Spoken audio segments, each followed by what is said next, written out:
그 형제님 오늘 찬양을 들으면서 다시 어제 했던 그 말씀이 다시 생각나서 혼자 그냥 읽어 봤어요. 아무것도 염려하지 말고 다만 모든 일에 기도와 간구로 너희 구할 것을 감사함으로 하나님께 아뢰라. 그리하면 모든 지각에 뛰어난 하나님의 평강이 그리스도 예수 안에서 너의 마음과 생각을 지키시리라. 이 말씀 보면은 우리가 어떤 염려와 큰일을 당했을 때 하나님께 그걸 가지고 갈 것을 말씀하고 계십니다. 그럴 때 하나님께서 약속하신 것은 그 문제를 처리해 주고 해결해 주겠다고 약속하지 않으셨습니다. 하나님께서는 그 문제를 극복하고 이기고도 남을 평강을 우리에게 주시겠다고 약속을 하셨습니다. 그것이 그리스도인의 능력입니다.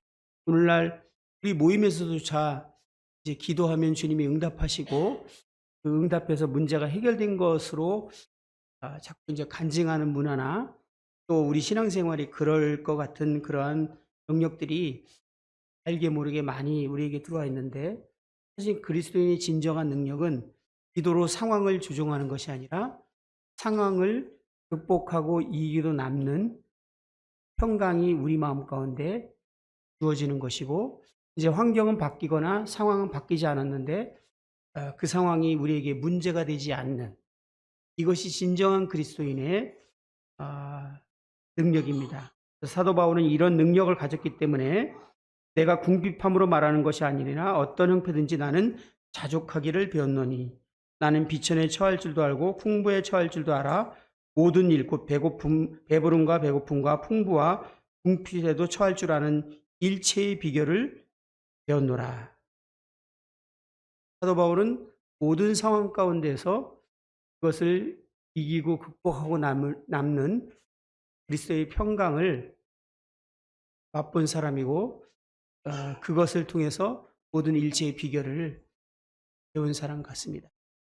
저희들이 진정으로 추구할 것은 이 주님의 길을 따라가다가 주님의 섭리에 의해서 우리에게 많은 것들이 허락되어지고 병들기도 하고 또 고난을 당하기도 하고 어려운 일을 당하기도 하고 정말 너무 이해할 수 없는 그런 일들을 당할 수 있을 것 같아요. 이 모든 것이 하나님의 섭리 안에서 이루어지고 있다는 사실을 우리가 믿는 것이 중요한 것 같습니다. 하나님은 사랑이시다라는 말은 하나님은 항상 최선을 주신다라는 말과 같은 의미입니다. 우리에게 주어진 것은 최선입니다. 하나님이 우리에게 최선을 주지 않으신다면 하나님은 자신의 본질을 거슬려서 행하신 거기 때문에 더 이상 하나님이실 수 없습니다. 우리에게 주어진 모든 것은 하나님의 사랑에 의해서 최선이 주어지는 것입니다. 그 최선이 우리에게는 때로는 고통스러운 것일 수도 있고 피하고 싶은 것일 수도 있고 벗어나고 싶은 것일 수도 있는데, 이때 우리가 하나님을 만나는 것이 중요한 것입니다. 이 하나님께 기도하라고 할 때 우리가 그때 하나님을 만날 때, 제가 오전에 말씀드렸지만 저희 둘째 아이가 이제 세상을 떠날 것 같은 상황에서 저에게 이것이 최선일 수 없었고 너무 두렵고, 저는 하나님이 이 기도를 들어주기를 바라는 마음으로 하나님께 나아갔습니다. 그때 하나님이 저를 만나 주셨어요. 그리고 말씀드린 것처럼 저의 모습을 예 보여주셨어요. 그리고 제가 하나님 앞에 저의 모습을 성령님이 조명해 주기 때문에 엎드려질 수밖에 없었습니다. 그리고 저는 이제 '끝났구나.'라는 생각이 들었어요. 저 같은 사람에게 하나님이 기도를 응답하실까? 그리고 나는 앞으로 인제 신앙생활을 어떻게 해야 될 것인가? 이런 상황에서 20-30 분을 눈물을 흘리다가 하나님께 물었죠. 하나님은 저하고 다르시니까 한 번만 물어보고 싶습니다. 저에게 다시 한번 기회를 주실 수 있습니까? 그렇다면 저의 생애를 하나님께 드리고 싶습니다. 이렇게 기도를 했어요. 그리고 하나님 뭐라고 하시는지 듣고 싶은 마음에 침묵의 시간을 이제 갖기 시작했어요. 1 분, 2 분이 지나는데 그때 너무 선명하게 제 마음속에 "그런 너를 내가 사랑한다." 라는 음성이 들리는 것 같았어요. 그리고 제 심령이 하나님의 사랑으로 부음받으면서 회복이 됐어요. 그때 이제 저는 모든 상황이 극복하고도 남을 평강이 제 마음 가운데 밀려왔어요. 그때도 말씀드린 것처럼 그래서 주님께 감사와 찬송을 막 드리던 중에 하나님께서 "내가 너희 아이를 데려갈 거다. 그래도 나를 찬양하겠느냐." 근데 망설이지 않았습니다. 저희 큰아이와 제 아내까지 데려갈지라도 하나님은 찬양받기에 합당하신 분입니다. 그리고 찬양을 드렸습니다. 그리고 하나님 말씀하신 대로 저희 아이를 주님께서 데려가셨습니다. 그때 참으로 놀라웠던 것은 저의 기도에 통해서 제가 원하는 환경으로 만들어 주신 것이 아니라 그 환경을 극복하고도 남을 능력을 하나님이 저에게 주셨다는. 그리고 바로 인제 떠난 게 아니라 한 며칠 정도 있었는데 제 아내와 저는 정말 그 이상하리만큼 평안 가운데서 주님이 인제 그 일을 하실 것을 보고, 물론 헤어질 때 눈물과 이별의 아픔은 있지만 평강 가운데 그 일들을 감당할 수 있었습니다. 이런 하나님을 우리가 모시고 알고 있다는 것이 얼마나 놀랍습니까. 하나님이 우리에게 약속하신 이 평강, 이것이 그리스도인들에게 구할 삶이 아닌가 싶습니다. 찬송을 듣고 나서 제 마음이 감동돼서 이게 길어졌는데요. 오늘 이제 이 내용에 대해서 좀 마무리를 할까 합니다. 어 제가 이 말씀을 이렇게 드리게 된 것은 이제 사도행전 13장 22절에 보면 하나님께서 다윗을 세우시고 그에 대하여 내가 이새의 아들 다윗을 만나니 내 마음에 맞는 사람이라 내 뜻을 다 이루리라고 이렇게 말씀하셨습니다. 개역 성경에는 내 마음에 합한 사람이다. 저는 그 표현이 좀 더 좋더라고요. 제가 성경을 통틀어서 최고의 평가를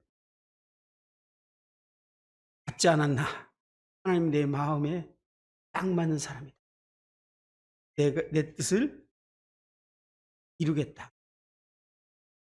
다윗이 이런 평가를 받은 것은 하나님의 마음을, 하나님 뜻이 무엇인지를 알았던 사람 같습니다. 제가 이 말씀을 드리는 것은 저희들이 주님을 섬김을 시작할 때 모든 섬김의 출발이 오늘 오전에 말씀드렸던 그 하나님의 마음에 품고 계신 그 뜻에서부터 출발을 해야 된다는 것입니다. 하나님이 영광을 받으시기를 원하시는데 모든 민족을 위해 하나님이 영광을 받으시기를 원하십니다.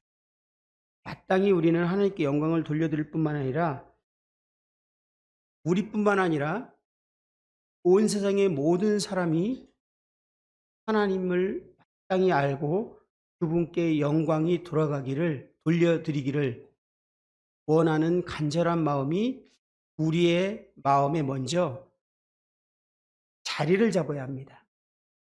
그 자리를 잡지 않고 시작했던 과거의 시간들이, 많은 생각들이 저에게 있습니다. 몇몇 가지가 생각나는 것들이 항상 있는데요. 저는 특이하게 주일학교를 책임져서 몇 년을 해보고 학생부를 또 몇 년을 책임져서 해보고 청년부를 해보고 그다음에 이제 인도에 나오면서 교회를 또 새로 시작해보고 이런 경험들을 쭉 했습니다. 그러면서 신기한 증상이 하나 있는데 우리 저처럼 저는 이제 지금 우리 모임에서 말하는 1세대 형님의 나이대는 아니지만 저는 저희 가족이나 저희 집에 아무도 믿는 사람이 없이 제가 기성교회를 다니다가 예, 모임에 연결된 케이스죠. 그런 케이스는 좀 다르긴 한데 이제 시간이 지나면서 우리 자녀들이 모임에서 태어나고 지금 여기 대부분의 많은 청년들이 2세대라고 하는 청년들이 여기에 지금 있습니다.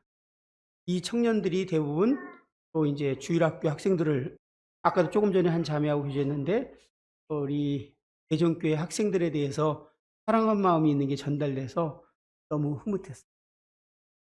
이 학생들에 대한 그 마음을 이렇게 표현을 하는데 만약에 이 하나님의 마음을 품은 그리스도인이라면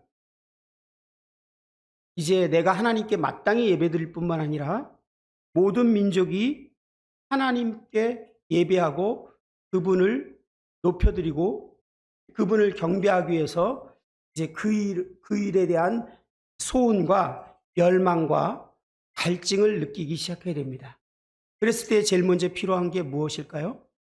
내가 먼저 그 일을 잘 감당할 수 있도록 제자가 될 필요가 있겠죠. 그래서 훈련을 내가 받아야 됩니다. 주님이 나를 사용할 수 있도록 준비돼야 하는 것입니다. 그렇죠? 그리고 준비된 다음에 내가 이제 나가서 아무리 뭐 하나님이 나를 사용한다고 한들 모든 민족에게 복음을 다 전할 수 없지 않습니까? 그래서 주님을 따르는 많은 제자들이 필요하다라는 인식을 이제 강하게 갖게 돼야 됩니다. 지금 포커스가 어디 있냐면 모든 민족에 가서 이 하나님을 알려야 되는 그곳에 교회들이 세워져서 하나님께 예배하고 하나님의 영광을 받으시는 일들이 일어나야 된다면 어쨌든 내가 그곳에 나가기 위해서라도 훈련되고 준비되어야 되고 내가 나가지 않는다면 그런 일을 할 수 있는 많은 일꾼들이 주님께서 추수할 일꾼을 위해서 기도하라고 그랬는데 추수할 것 많대. 그 일꾼들을 일으키고 준비시켜야 되는 것이 우리 마음의 소원이고 갈망이어야 됩니다. 그래서 주일학교 선생님, 학생부 선생님은 무엇을 해야 되냐면 그 아이들을 제자로 삼아야 돼요. 그 아이들이 주일학교를 마치고 나거나 학생부를 마치고 나면 그 아이들의 마인드에서는 자신이 이 모든 민족에게 모든 민족이 하나님이 영광을 받도록 하기 위해서 나의 생애를 드리거나 가거나 보내거나 하는 그런 아이들로 준비되어야 되는 것이 맞습니다. 그리고 내가 있는 현지에서 자기 친구들에게 그 일을 실제로 행하도록 이렇게 해야 되는 것입니다. 제가 이천에 가서 한 2, 3년을 이 얘기를 계속 했어요. 처음에는 교사분들이 무슨 얘기를 하는지 잘 이해를 못한 것 같아요. 그리고 점점 이러한 부분에 대해서 얘기를 하기 시작할 때 이제 교사들이 먼저 자신들이 제자가 돼야 된다는 사실을 알았기 때문에 훈련을 받았습니다. 그리고 본인들이 정말 주님이 부르시면 그렇게 살아야 된다라는 그 마음이 무장되었을 때 이제 그 청년들이 학생부로 갔을 때 이 학생을 제자 삼고자 하는 강한 이제 욕구가 일어났습니다. 그래서 구체적으로 방법을 어떻게 하기를 원하는지 교사들과 의논을 하기 시작했어요. 그랬을 때 이제 그때 나온 얘기는 형제님이 가르치는 이 학생이 구원받고 나서 그 반에서 다른 친구들에게 복음을 전할 수 있도록 가르쳐야 된다. 우리가 이 땅에 살아가는 이유에 대해서 설명해야 된다. 그런데 이 학생이 직접 가서 복음을 전할 능력이 없다면 그 친구를 데려오면 교사인 내가 너 대신 1시간 동안 복음을 전해주는 시간을 몇 차례 하겠다. 그래서 일주일에 한 번 1시간을 내가 복음을 전해주지만 이 친구는 내 제자가 아닌 네 제자다. 일주일 내내 네가 관리해라. 너의 제자니까. 근데 대신 내가 복음을 전해주겠다. 그래서 복음을 전해서 그 친구가 구원받게 되면은 너가 이 친구를 또 이제 가르쳐 지키게 하라고 했기 때문에 네가 그것에 대해서 성경 공부를 시켜주거나 가르쳐야 되는 거, 뭐 교재가 물론 있었어요. 그것을 해야 된다. 근데 만약에 너가 그것을 직접 할 수 자신이 없다면 내가 일주일에 1시간은 투자해서 너 대신 그에게 말씀을 전해주고 해주겠지만 그것은 내 제자가 아니라 너의 제자다 라는 마인드를 학생들에게 심어줄 것을 이제 함께 교제하기 시작했고, 교사들이 학생들에게 그렇게 이제 가르쳐 주기 시작했어요. 모든 민족이 주님을 알게 되려면 제가 나가든지 아니면 추수할 일꾼들을 끊임없이 준비시켜서 일으켜서 그가 나와 함께 또는 그가 모든 민족에게 복음을 전해서 하나님을 경배하도록 해야 되는 그 일이 주일학교의 존재의 이유고, 학생부의 존재의 이유고, 청년부의 존재의 이유고, 교회의 존재의 이유가 돼야 합니다. 그러려면 먼저 내가 주님 앞에서 그런 사람으로 준비되는 게 필요하죠. 그럼 내가 준비되면은, 나만 준비되면은 이 일이 이루어질 수 있는가? 아닙니다. 나와 같이 제자가 되고 준비되는 사람들이 많으면 많을수록 이 일들은 이제 빨리 진행되게 됩니다. 그럼 내가 있는 나에게 맡긴 영혼들을 교회 어느 부서에 있든지 어디에 있든지 나에게 맡겨진 사람에게 무엇을 그들에게 가치를 심어주고 무엇을 위해서 인생을 살게 할 것이고 무엇을 그 가치관을 심어줄 것인가 할 때 이 하나님의 마음을 품을 수 있도록 가르쳐줘야 됩니다.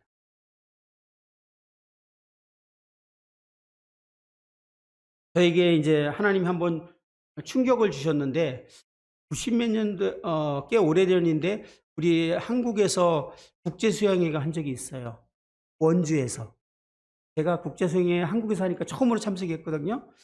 그때 일본 형제님들이 300명 이상이 오신 걸로 제가 알고 있는데 그때 주제가 선교였습니다.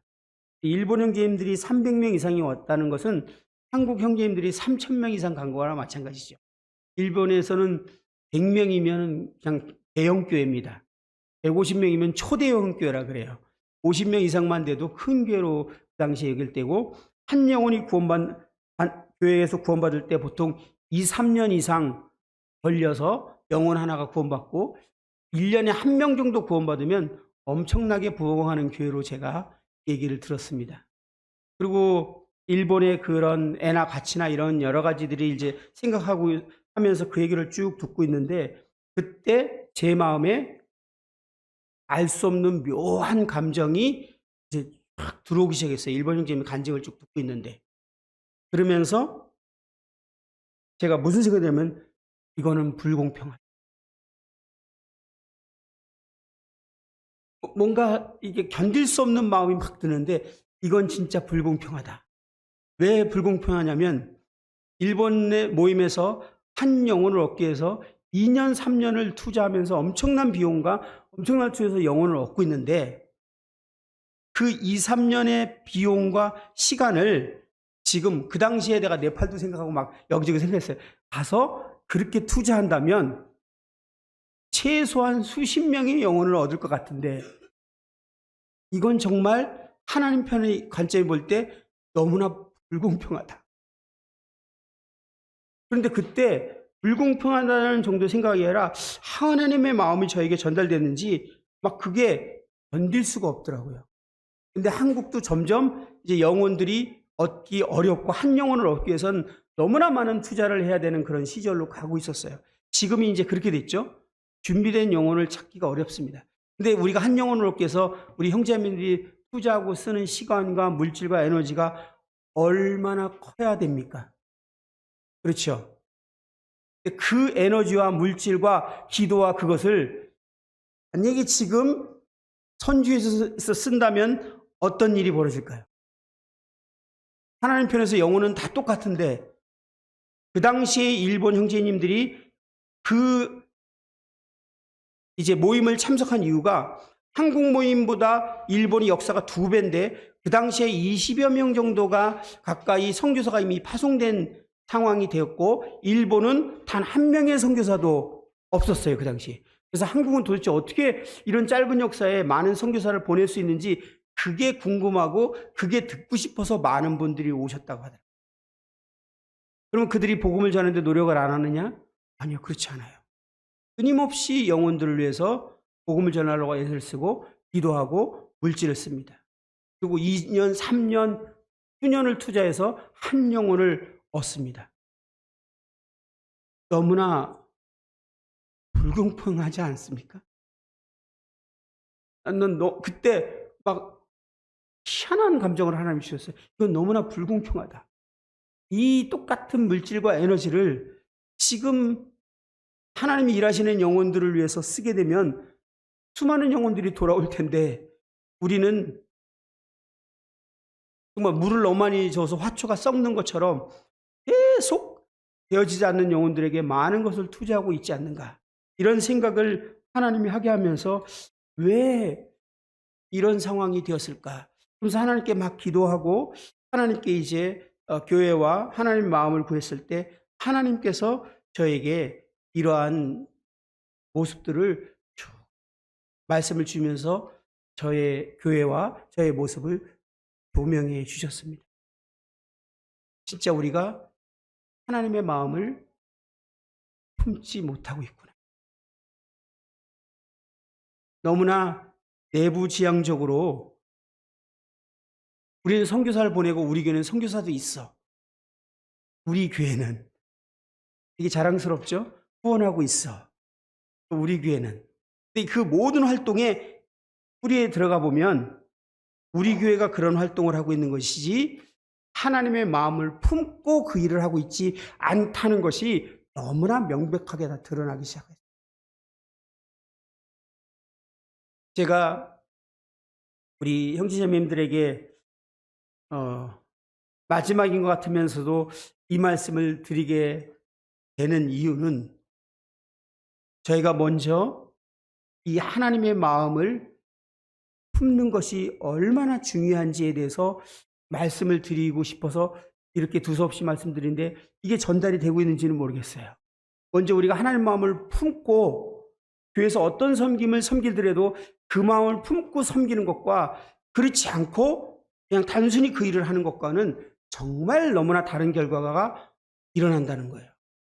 하나님께서 다윗에게 정말 내 뜻을 이루리라라고 말씀하셨던 이유가 무엇일까 했을 때 다윗은 하나님 뜻이 무엇인지를 정확하게 알고 그 일을 이루기 위해서 어떤 것을 행한 사람이라는 것을 보게 됩니다. 하나님의 마음은 하나님의 그분이 갈망하는 그분의 궁극적인 목표는 신이 영광을 받으시기를 원하시는 것입니다. 저희들에게서뿐만 아니라 모든 민족에게 하나님은 영광을 받으시기를 원합니다. 우리는 이 땅에 살아가는 이유가 그 하나님이 영광을 받으시게 하기 위해서 우리는 이 땅에 지금 남겨져 있습니다. 아직 하나님의 복음의 말씀을 듣지 못한 그 민족들에게 하나님을 소개해야 되고 하나님이 계속 모독받고 있는 그 민족들에게 하나님이 어떤 분인지를 알려서 그들이 하나님을 진정으로 예배하는 그 일들이 일어나기 위해서 우리의 생애가 시간이 들여져야 되고 투자해야 됩니다. 그런데 그것이 시작이 이 교회에서부터 출발하는데 지금은 주일학교를 섬길 수 있고 학생부를 섬길 수 있고 작은 어떤 부서를 섬길 수 있지만 그곳을 섬기고 있지만 그곳을 섬기는 마음은 하나님의 마음을 품은 비전을 가진 성도와 그렇지 않은 성도의 결과는 너무나 큰 차이가 난다는 겁니다. 여러분들이 자녀들을 키울 때 무슨 마음으로 자녀를 키웁니까? 이 하나님 마음을 품은 부모들은 자녀들을 어떻게 키우고 싶을까요? 무엇을 하게 하고 싶을까요? 하나님 마음을 품은 주일학교 선생님들은 이 아이들에서 무슨 꿈을 갖고 이 아이들에게 한마디를 전할까요? 학생부를 가르치고 있는 교사 선생님들은 하나님 마음을 품고 있다면 어떤 말을 하게 될까요? 이 아이들이 어떻게 되기를 원할까요? 이 아이들에게 주고 싶은 말이 무엇이며 이 아이들이 어떻게 변화되기를 원할까요?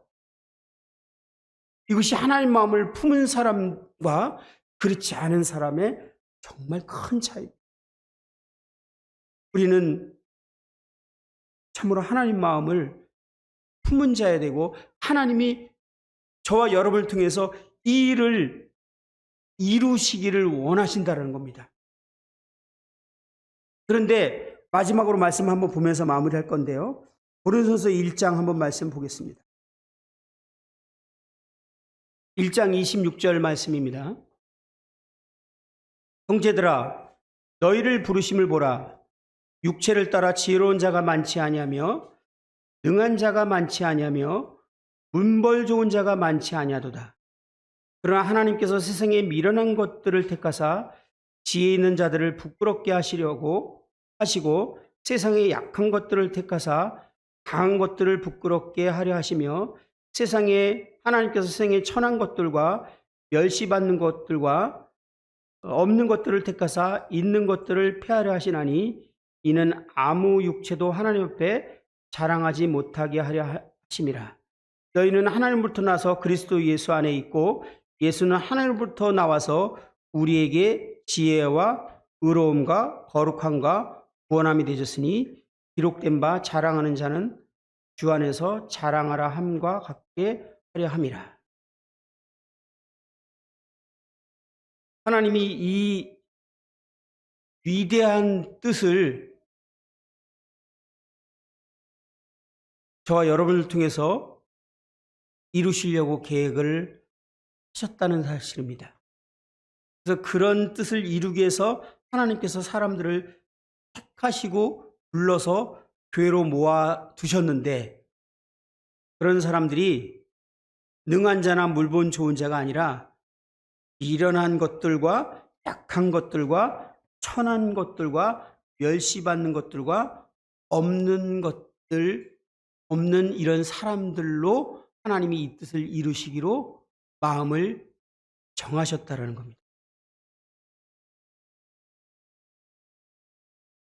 하나님은 자신의 이 뜻을 이루시고자 하는 강한 갈망이 있으시고 이 뜻을 반드시 이루실 것인데 이 뜻을 행하기 위해서 약한 자를 택하셔서 그들을 사용하시는 것을 기뻐하셨다는 것입니다. 이것이 하나님의 방법입니다.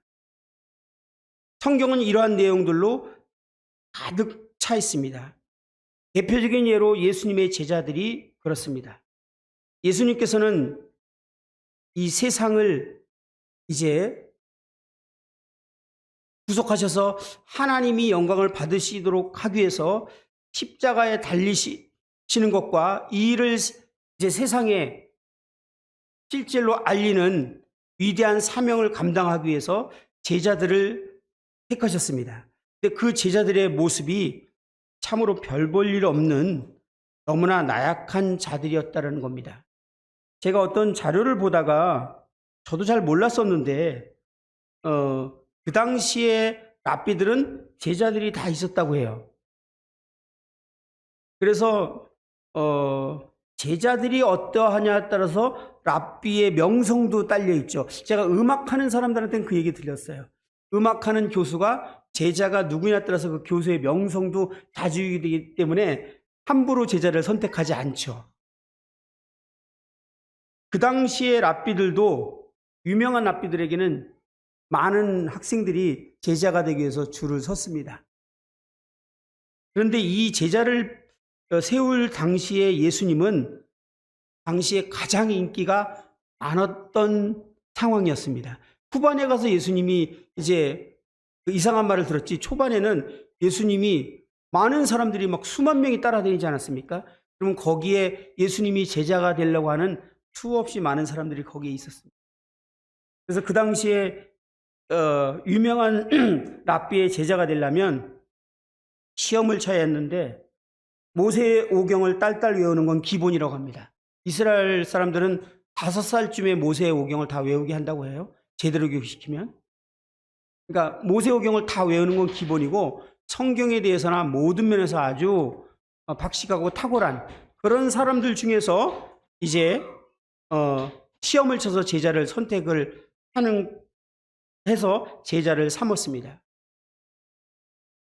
근데 예수님이 제자를 선택하는 방법이 정말 특이했어요. 그때 우리 12제자를 생각해 보면 일단 성경에 대해서 아는 지식도 생각해 보면 평균 이하인 것 같아요. 그죠? 그리고 뭐 문벌이나 여러 가지 직업적인 것도 평균 이하입니다. 그럼 인격이 괜찮았느냐? 아니, 인격도 평균 이하였던 것 같아요. 사건들을 쭉 보면 예수님이 참 별 볼 일 없는 제자들을 선택을 했습니다. 그리고 주님이 하나님께서는 이 제자를 통해서 그분의 뜻을 이루시고자 했습니다. 구약 성경에서 보면 하나님께서 이스라엘 백성들을 택하셔서 제사장 나라가 되게 하고자 하셨는데 그들을 통해서 세상에 하나님 자신을 알리고자 하신 것입니다. 그런데 그들을 택한 이유가 신명기 7장 7절에 보면 너희는 여호와 내 하나님의 성민이라 내 하나님 여호와께서 지상 만민 중에서 너를 자기 기업의 백성으로 택하셨나니 7절에 보면 여호와께서 너희를 기뻐하시고 너희를 택하심은 너희가 다른 민족보다 수요가 많기 때문이 아니니라. 너희는 오히려 모든 민족 중에 가장 적으니라. 하나님께서 이스라엘 백성을 택하신 이유입니다. 하나님이 제자들을 택한 이유와 흡사합니다. 왜 구약의 인물들을 보면 이런 인물들을 하나님이 주로 선택하고 있는 것을 보게 됩니다. 하나님께서 왜 세상에 약하고 멸시받고 별 볼 일 없는 사람들을 택하셔서 그들을 통해서 그 위대한 뜻을 이루고자 하셨을까요? 하나님의 마음을, 하나님의 궁극적인 목적을 이해한다면 이것은 쉽게 이해가 되는 것입니다.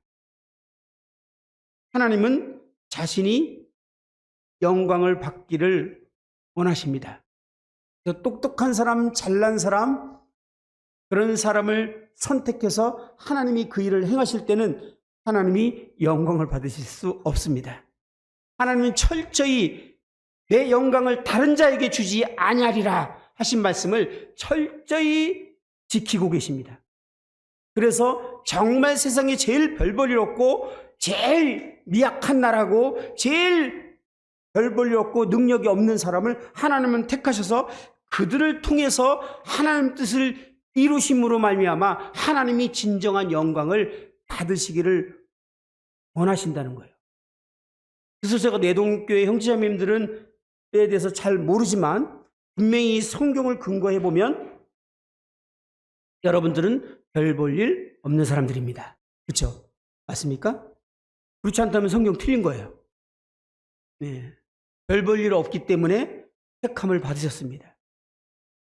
별 볼 일 있으셨으면 지금 여기 안 앉아 계시죠? 저 세상에서 잘 나가겠다고 뭔가를 막 하고 계시겠죠?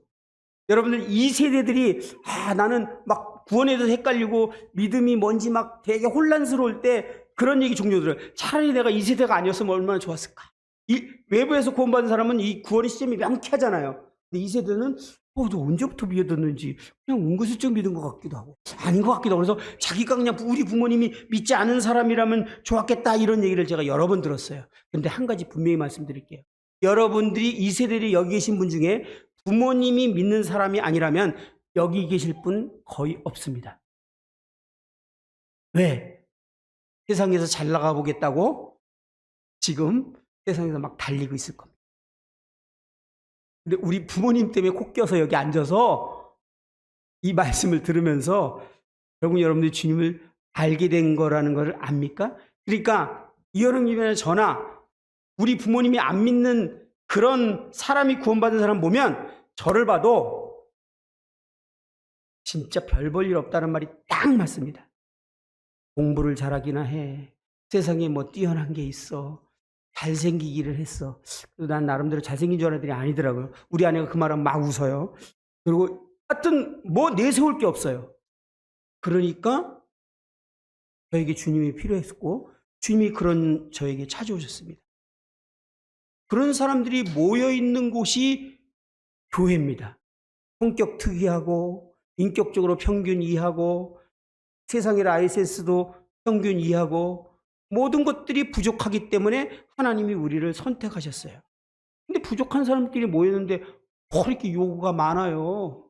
원래 우리 별 볼 일 없고 이상한 사람들인데 왜 이렇게 서로 그냥 이래라 저래라 요구가 많. 우리 진짜 별 볼 일 없는 사람들이에요. 근데 하나님이 그러한 우리를 빚으셔서 그 하나님의 위대한 뜻을 이루시겠다라는 거예요. 그래야 하나님이 온전히 영광을 받으시거든요. 그래서 별 볼 일 없는 사람들이 모인 곳이 교회예요. 그게 정상적이라는 거예요. 근데 여기서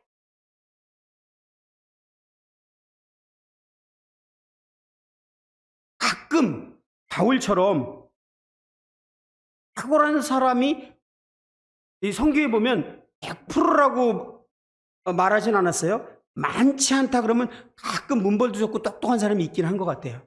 그죠? 예. 근데 그 당시에 바울이 그런 사람이었어. 보니까. 쭉 나열을 보니까. 그런데 하나님께서 이 바울을 그 위대한 뜻을 이루시기 위해서 바울을 어떻게 다루셨는지 기억이 나십니까?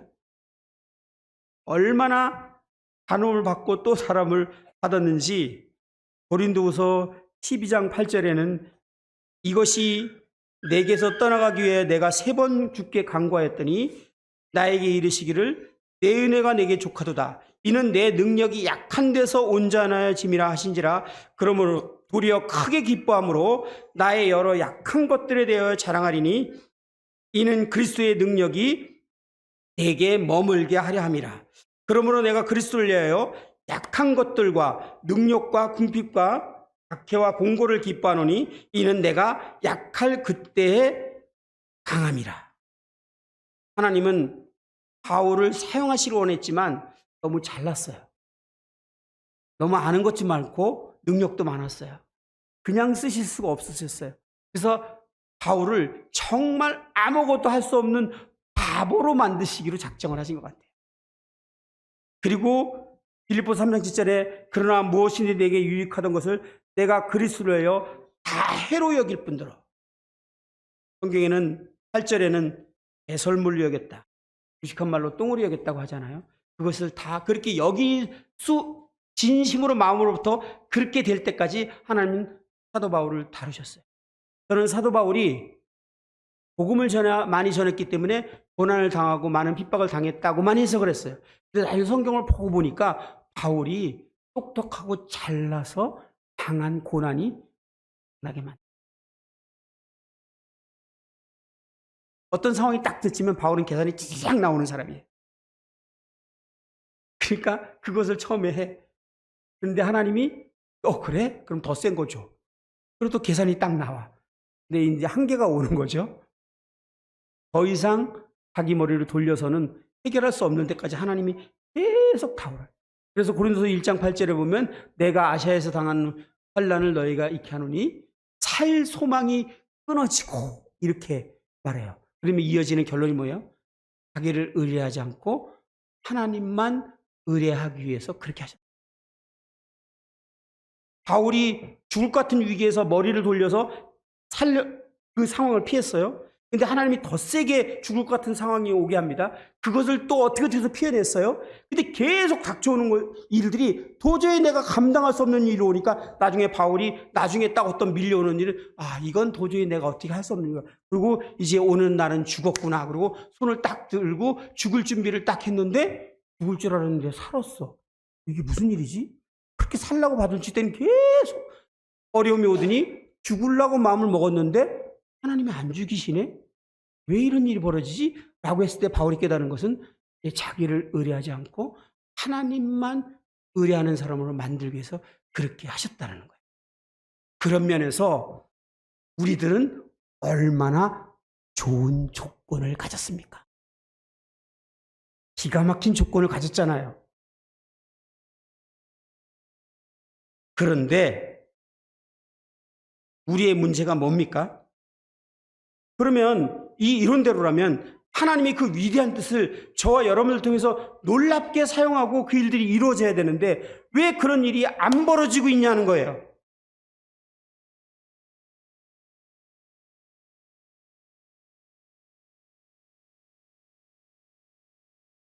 첫 번째 이유는 우린 우리 자신의 연약함을 보고 이렇게 말합니다. 같은 사람을 하나님 무슨 사용하겠어? 복음 전하고 뭐 이렇게 하는 거, 말씀 전하는 거 이현우님 같은 사람이 하는 거고 하나님 나 같은 사람을 사용하겠어? 여러분 그렇게 생각하시죠? 아니에요? 내가 수많은 사람들을 만났는데 저 같은 사람은 하나님이 기껏 하나님이 스스로 영광을 받으시기 위해서 별볼일 없고 무식하고 나약하고 정말 실수도 많고 누가 봐더라도 하나님이 저 사람 어떻게 사용하실까 하는 사람을 부르셔서 선택했는데 정작 당사자는 하나님 나 같은 사람을 어떻게 사용하겠어요? 그리고 하나님의 쓰심에 대해서 거부하고 있다. 여러분 혹시 그런 실수하고 있지 않습니까?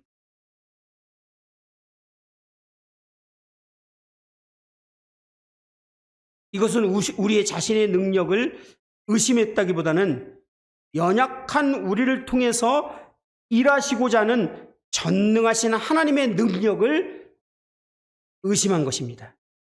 이것은 하나님의 영광을 가려버린 것입니다. 우리는 하나님을 전능하시다고 말합니다. 그리고 그 의미를 하나님은 모든 것을 하실 수 있다라는 의미로 그 전능하심을 해석합니다. 일부는 맞지만 완벽한 해석이 아닙니다. 이 정의는 충분한 의미를 표현하는 것이 아닙니다. 다른 정의는 하나님은 우리로 하여금 그분의 뜻을 행하게 하실 수 있다가 전능하신 하나님이에요. 하나님은 뭐든지 할 수 있다. 그 말 누가 못해요? 나하고 상관없잖아요. 근데 하나님은 이 미약한 나를 통해서 그분의 뜻을 행할 수 있으신 분이라는 것을 고백하는 것이 전능하신 하나님에 대한 바른 정의입니다. 나는 나 같은 사람을 하나님이 어떻게 쓸 수 있어? 이 말은 무슨 말인가? 하나님도 아무리 전능하지만 나 같은 사람은 통해서는 그 일을 할 수 없어 라고 말한 거잖아요. 우리가 하나님의 영광을 가려버린 심각한 고백을 사실 한 것입니다. 하나님은 자신의 영광을 위해서 우리와 같은 사람을 선택했어요. 그리고 하나님이 우리에게 요구한 것은 그 전능하신 하나님께서 나를 통해서 그 일을 행하실 수 있다는 것을 믿고 신뢰하는 걸 하나를 원하십니다. 근데 우리가 그 하나님을 인정하지 않고 그 하나님을 신뢰하지 않고 그 하나님을 믿지 않기 때문에 이제 두 번째 행동으로 들어갑니다. 그래서 하나님께 쓰임받고 싶은 사람은 그 다음에 뭘 하죠? 자신을 강화시키기 위해서 뭔가 준비합니다. 기껏 약한 사람을 불러서 하나님 쓰시겠다는데 자기가 하나님 쓰심 받으려고 뭔가를 이제 막 갖추기 하려고 노력을 하는 거예요. 이것도 저것도 갖추고 그래서 이 정도는 돼야 하나님이 쓸 거야 아니냐. 또 빗나갔습니다. 그렇게 해서 하나님 일을 할 때 그 영광 누가 다 받으시려고? 하나님은 결코 그거를 원하지 않으십니다. 하나님은 미천한 우리를 부르셔서 우리가 그분을 신뢰하고 그분을 믿을 때 그 전능하신 하나님은 그분의 그 위대한 뜻을 우리를 통해서 행할 수 있는 분이시라는 것을 믿기를 원하십니다. 그리고 그 믿음으로 자신을 내어드리는 자에게 하나님은 그 위대한 일을 실제로 행하십니다. 이 사실을 믿으십니까? 그러면 더 이상 하나님 앞에 핑계를 대지 마시기 바랍니다. 그리고 우리를 준비시키시는 것은 하나님이십니다. 하나님이 우리를 필요할 때 우리를 준비시키실 거예요.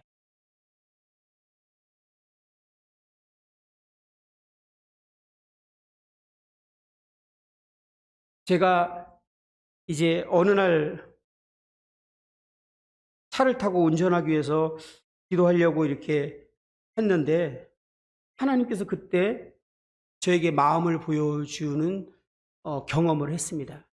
그때 하나님이 뭐라고 갑자기 전후 상황도 전혀 기억 안 나는데 하나님이 저에게 뭐라고 하시는 것처럼 들렸냐면 만근아 세상에는 나를 위해서 이렇게 저렇게 살겠다는 사람은 참 많은데 내가 마음대로 쓸 사람이 없다.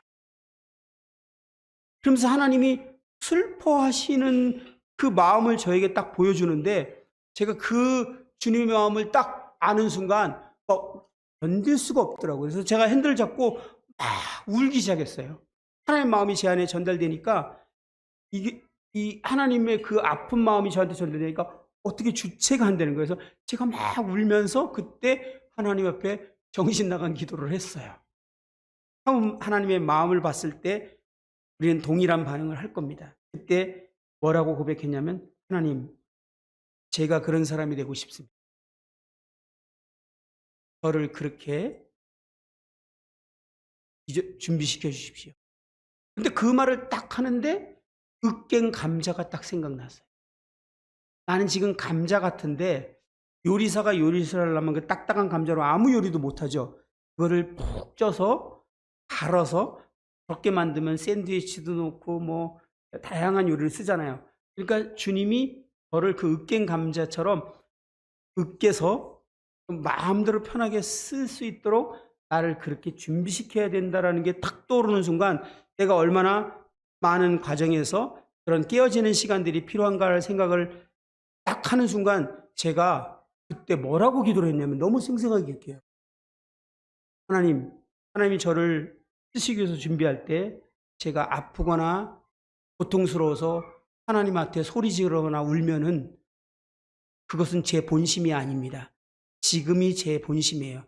그때 혹시 제가 하나님한테 나한테 왜 이러세요 그러더라도 하나님 멈추지 말아주세요. 저를 그냥 쓰시도록 기도주세요. 정신 나간 기도 하는 거죠. 하나님 이런 기도 진짜 잘 들어주시거든요. 제가 기도 딱 끝난 다음에 정신이 번쩍 들었어. 내가 지금 무슨 기도를 한 거지? 근데 하나님의 마음을 보니까 이 기도 안 할 수가 없다.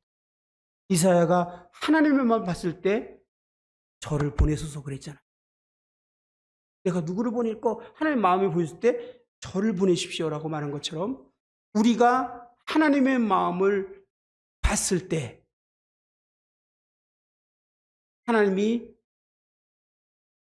하나님께 우리 자신을 내어드리고자 하는 마음이 있게 될 것입니다.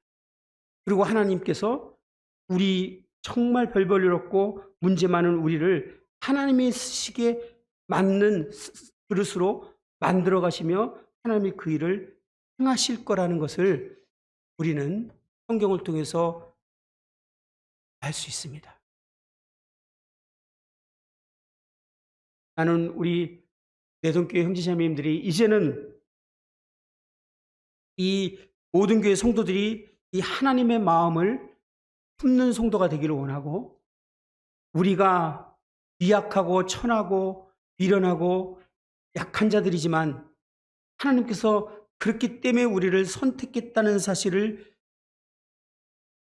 인식하시길 바라고, 하나님이 온전히 자신의 영광을 받으시기 위해서 그러한 우리를 부르셨고, 우리를 통해서 전능하신 하나님이 그분의 뜻을 이루실 것이라는 사실을 믿으시기를 바라는 마음이 있습니다.